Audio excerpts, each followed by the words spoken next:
2시간 전에 마감한 트레이더가 생생하게 전하는 글로벌 마켓 리뷰 델타1입니다. 오늘 코스피는 대단한 상승이 나왔죠. 헌데 아시아에서 우리만 강했고요.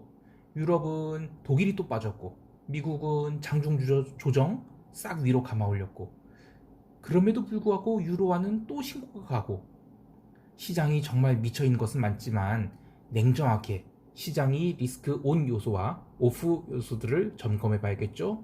자, 아시아 세션부터 갑니다. 코스피는 제가 어제 특별 영상을 올린 것처럼 외국인들이 현물 대량 매수와 선물 스위칭이 나오면서 지수가 폭등을 했습니다. 엄청난 시장이죠. 그리고 또 야간 옵션 시장에서 합성 선물로 1포인트 넘게 올랐기 때문에 그야말로 이번 상승이 끝이 어딜지 다 궁금합니다. 외국인들은 주식을 5,100억치 매수를 했고 선물은 3,000계약가량 매도를 했는데 미결제가 감소를 한 것을 보면 기존에 끌고 오던 네이키드 선물 롱 포지션을 오늘 현물과 교환한 것으로 보이고요. 옵션 시장에서는 개인이 양매도를, 기관은 델타를 추적하는 합성 선물 매수로 대응을 했습니다. 참 대단한 강세장입니다. 그런데 잘 보면 시총 상위 1, 2, 3, 4등만 좋고 나머지는 뭐 그닥 좋지 않았을 겁니다. 어제 이 마이크론이 어닝 가이던스로 이 반도체 업황에 대한 긍정적 뷰가 더 강화되면서 하이닉스에 특히 커버링이 세게 들어왔는데요. 문제는 이것 말고 나머지 종목들 잘 보면 기관이 프로그램 매도 물량이 골고루 나왔어요. 그래서 지수는 올라갔지만 내 종목은 그닥 훈훈하지 않았던 그런 결과가 나왔을 겁니다. 왜냐하면 기존에 외국인이 질렀던 선물 매수 포지션을 베이시스를 베고데이션으로 시키면서 매도를 해서 청산을 했죠. 그러다 보니까 그 기관은 프로그램 차익 매도를 내놓을 수밖에 없었습니다. 그렇게 프로그램 주식 매도가가 나오면 외국인들은 다른 프로그램 매도 나온 것은 안 사고 그 반도체 중심으로 매수를 한 겁니다. 그러니까 나머지 종목들에서는 프로그램 매도가 나와버리는 겁니다. 그래서 생각보다 오르지 못했죠.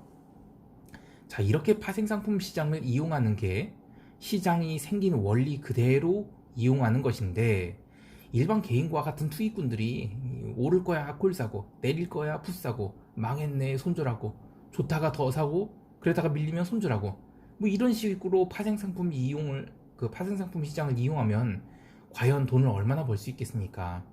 물론 그런 투기꾼들이 존재하기 때문에 그런 유동성 공급이 생겨서 그런 투기꾼들이 유동성을 공급해줘서 시장이라는 게 존재하지만 참 그렇게 이용하면 원래 안 좋습니다. 예. 아무튼 장중에 그 외국인들이 선물 매도로 베이시스가 내내 베고데이션이었지만 주식 매수가 처음부터 끝까지 들어오면서 시장은 어쨌든 강세로 마감을 했습니다. 내일 또 코스피가 갭을 떠서 출발할 것 같은데 그러면 콜 매도자들한테는 뭐 지옥이 펼쳐지겠죠. 그리고 내일은 또 위클리 옵션 만기일이죠. 뭔 일이 일어날지는 모르겠습니다만 이번 물도 이 340 이하의 풋옵션은 닥치고 매도를 해야겠습니다. 자, 이제 유럽 시장 가보겠습니다. 유럽 세션에서는 국가별로 흐름이 다르게 나타났는데 우선 영국은 추가 상승이 나왔습니다만 이 독일 증시는 어제의 상대적 약세에 이어서 오늘은 아예 내려버렸죠. 폭락은 아니지만 계속 힘이 빠지면서 눌렸는데요. 독일의 코로나 확진자 증가 뭐 이런 거는 사실 이슈가 아니라고 보고요. 유로화 강세가 가장 큰 문제였다고 봅니다. 게다가 이번 주 금요일은 통화옵션 만기죠. 유로 콜옵션들이 완전히 폭발을 한 상태에서 어떻게 마무리될지 참 궁금합니다. 물론 이 강세 콜 스프레드는 이제 한참 내가격이 돼서 스프레드를 보유하신 분들은 만기일에 청산되지 않도록 옵션 매도 포지션 내에서 행사 예약 신청을 하셔야 될 겁니다. 안 그러면 강제로 반대매매 나가요. 특히 지금 내가격이 된 상태라서 황당한 가격에 청산될 수 있거든요. 그래서 그 스프레드 보유하신 분들은 매도 포지션에 대해서는 반드시 그 행사 신청을 하셔야 됩니다. 물론 매수는 뭐 행사 자동됩니다. 예. 자, 사실 이제 돌아와서 어제 기름이 이제 오펙 회담이 연기됐죠. 그래서 좀 밀렸는데 게다가 API 원유 재고까지 증가하게 나와서 새벽에는 뭐 실망 매물까지 나왔습니다. 그런데 아시아 세션에서 누가 이 원자재 ETF를 질렀는지 아니면 원유 ETF를 매수를 했는지 원유 매수가 쫙 들어왔어요. 그런데 유럽 세션에서 야 아직 오펙 어찌 될지 모르거든 하고 누르는 시도가 나왔었죠. 그런데 이 원유 매수 들어온 것은 오펙을 보고 들어온 게 아니라 그냥 달러 약세와 연동돼서 포지션을 네이키드로 들은 것 같아요. 그래서 더 이상 밀리지 않자 이 커버링이 들어왔습니다. 그래서 미국 본장 시작할 때 이미 많이 올라왔습니다. 그런데 원유 재고가 오늘 발표되는 날인데 예상치보다 훨씬 덜 줄었어요. 그러면 뭐 예를 들면 한 300만 배럴 감소해야 되는데 한 뭐 3만 배럴 아니 뭐 얼마 감소를 안 한 겁니다. 그러면 어떻게 되겠어요? 재고 증가잖아요. 상대적으로 재고 증가잖아요. 그러면 원래는 밀려야 됩니다. 그런데 계속 매수가 들어와 버립니다. 그래서 45.92달러까지 폭등을 해버렸습니다.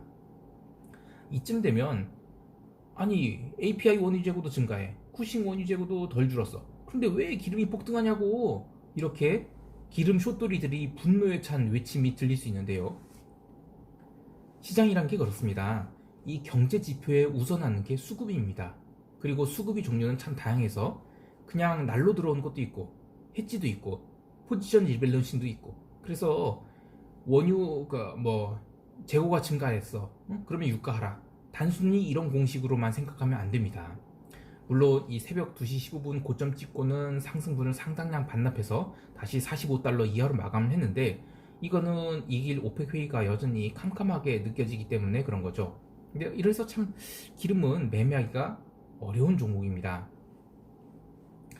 허나 이 달러 약세의 흐름을 이 커머디티들이 무시하기는 힘들 거예요. 그래서 저는 내일이 됐든 오펙 회의가 좀 부정적으로 나와서 원유가 밀리면 어쨌든 커머디티 페어들은 다 매수를 해야 된다, 좀 그렇게 보고 있습니다. 구리도 아시아 세션에서 조금씩 밀리더니 유럽 세션에서 제법 부러졌죠. 근데 또 저가 매수가 들어와서 장중 하락을 싹 만회했습니다. 이런 게 강세장의 특징이에요. 뭔 이슈가 나와서 밀리면 장중에 다 소화하고 보합까지 말아버리죠. 그런데 처음에는 장중 조정에 맞춥니다. 그런데 그 다음에는 하루 정도 밀리고 다음날이나 다다음날 반등하고, 그리고 그 다음에는 한 주 내내 막 밀리다가 마지막 날 반등하고, 점점 반등의 기간과 힘이 약해지면 그게 바로 분산 국면입니다. 그러다가 더 이상 반등 못하면 그 다음엔 하락장 시작되는 거죠. 자, 그런데 어쨌든 지금은 무진장 강세장입니다. 영국 푸치백 지수도 강력하게 반등해서 마감했는데요. 이는 화요일에 지수를 워낙 세게 눌러놔서 그것에 대한 반작용이기도 하고, 또 오늘 브렉시트 이슈로 파운드가 급락을 했죠. 그러면서 그에 대한 반발 매수로 지수가 폭등을 했습니다. 즉 해당국 통화가 약세를 보일 때 해당국 증시가 강세를 보이는 유럽 시장의 특징이 그대로 나타난 것이죠.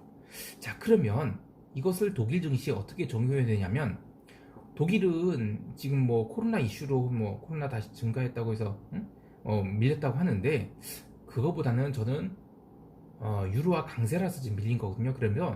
그러면 12월 15일에 그 유로화가 잠깐 밀릴 수가 있어요.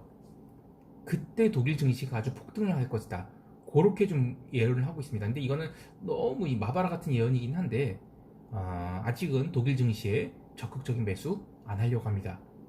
그래서 눌리면 사야 되는데 저는 좀 계속 기다렸다가 그 부양책이 나오는 시점에 그 유로화가 크게 눌린다, 그런 때 독일 증시가 폭등할 것이다, 그렇게 보고 있습니다.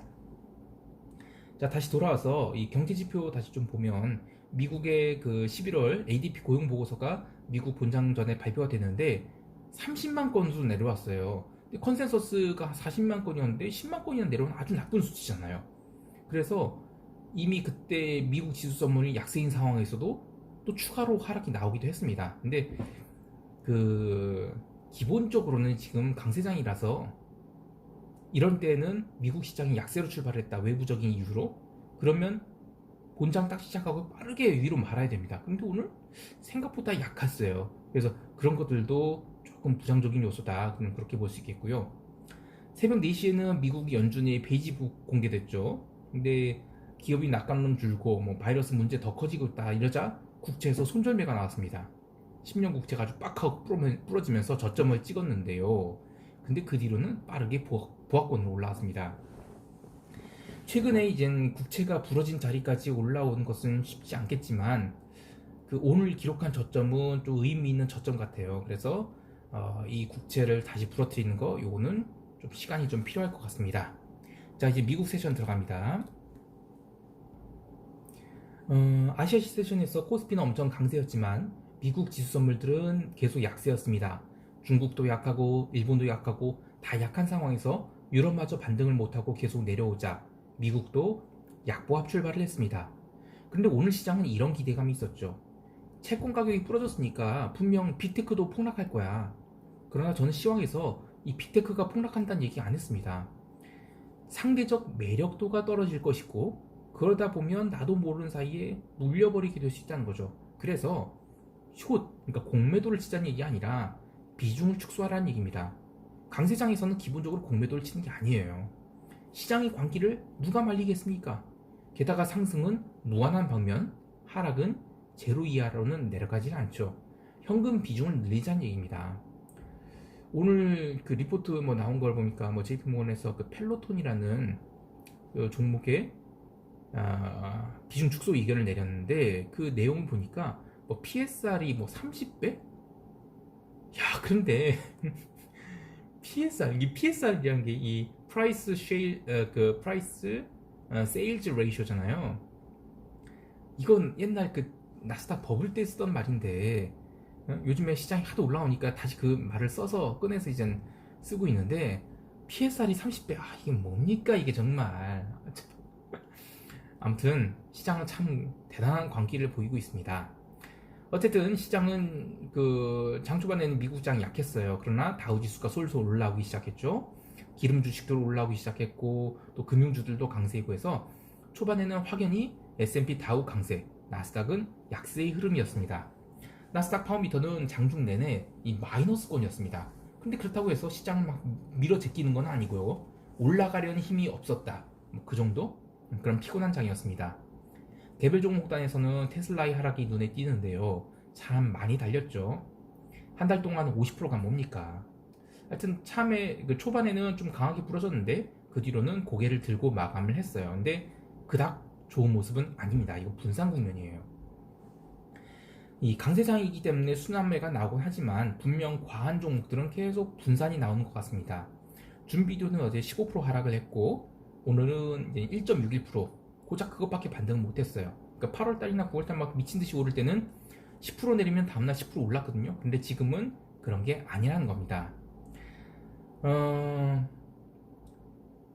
그 외에 화이자 좀 얘기 좀 해볼게요. 화이자가 계단식으로 올라오고 있어요. 근데 이것도 저는 투기 판때기가 붙은 것 같아요. 그래서 이어 투 데이트로 막 이제 고점을 벗겼거든요. 근데 코로나 백신이 영국에 공급되기 시작했다고 하니까 뭐 이제 돈 벌 일만 남았다. 응? 이런 식으로 시장이 해석을 하는 것 같아요. 사실 돈을 얼마 벌지, 코로나 백신 마진이 얼마 될지 그건 모르잖아요. 그런데도 지금 투기판에 불이 붙은 것 같아요. 그러면 어떻게 될지 한번 잘 관찰해 보시기 바랍니다. 그리고 소맥이 오늘 1.73% 올랐어요. 장중에 2% 넘게 올라긴 했는데 이 아시아 세션에서는 이 전체적으로 이 농산물들이 쭉 슬라이드 다운 하려는 흐름이었죠. 그래서 스트레스는 많이 받으셨을 텐데요. 다행히 매수가 들어와서 마감을 했습니다. 그런데 후반 들어서는 좀 밀렸죠. 그래서 썩 좋은 모습은 아닙니다. 그런데 그래서 저는 이제 그저께 추가 하락이 나왔을 때 콜옵션을 스위칭을 했기 때문에 오늘 1.5% 넘기면서부터는 외가격 콜을 좀 팔아서 이 위쪽을 좀 닫아놨습니다. 그런데 내일 모레 계속 많이 반등을 한다. 그래서 주간으로 아래 꼬리가 길게 달아준다. 그러면 외가격 콜매도 친 거 아무리 손실이라고 해도 잘라내고 델타를 위로 오픈할 겁니다. 그러나 그렇지 않다면 하락은 제한되더라도 상승은 좀 재미없는 시장이 이어지지 않을까 싶습니다. 자, 이제 시장 총평하겠습니다. 시장은 이 강세장이라서 바로 부러지지는 않을 겁니다. 그러나 상승 탄력은 확실히 약한 상태입니다. 이렇게 되면 미국 지수 선물 거래는 타임프레임을 조금 길게 잡고 매매를 하는 것이 좋습니다. 즉 일중거래 무슨 뭐 데이트레이딩 시그널들 있잖아요. 이런 거는 쓰지 마시고 연결 선물로 봐서 하루나 이틀 정도 물릴 각오를 하고 매매를 하는 것이 좋습니다. 어차피 이런 장에 갑작스러운 급락 잘 안 나와요. 뭔가 하락이 제대로 추세로 나올 그런 장이 되려면 분위기를 잡아야 돼요. 그런데 아직은 그런 거 없습니다. 그래서 선물 매도나 품매수 또는 인버스 막 사고 폭락 나오게 해주십시오 기도 이런 거 하지 마시고요. 그냥 올라온다 싶으면 계속 비중 축소하시고, 아니면 그 콜옵션을 조금씩 매도를 해 나가시기 바랍니다. 이 시장은 상승을 못한다고 하지만 하락이 그러니까 상승을 못한다고 하면 이럴 때는 콜매도가 제일 좋은 전략이 될 수 있어요. 예. 물론 갑작스러운 핵폭탄 공급 사고가 나올 수는 있어요. 근데 이런 거는 모두들 준비 안 한 거기 때문에 시장은 빠르게 회복을 할 겁니다. 그러니까 인버스를 사서 뭉개거나 할 장은 아니란 겁니다. 자, 그리고 이번 주 통화 옵션 만기죠. 변동성 관리 좀 대응하셔야 될 겁니다. 보너스 하나 더 말씀드리면, 지금 이 통화 바스켓 중에서 달러 약세의 가장 큰 수혜를 받은 것은 유로화입니다. 그러나 엔화는 못 올랐어요. 어제 아시아 세션에서 엔화 매도가 더 나와서 이 뭐지 했는데 유럽 세션에서는 다 올려놨거든요. 그래서 일봉상 아래 꼬리가 꽤 길게 나왔습니다. 자, 그래서 이 길 엔화가 그동안의 그 달러 약세의 어떤 영향을 한꺼번에 반영하는 그런 엔화 강세가 나올지 지켜봐야 되겠습니다. 오늘도 즐거운 하루 되시기 바랍니다. 이상 델타원이었습니다. 감사합니다.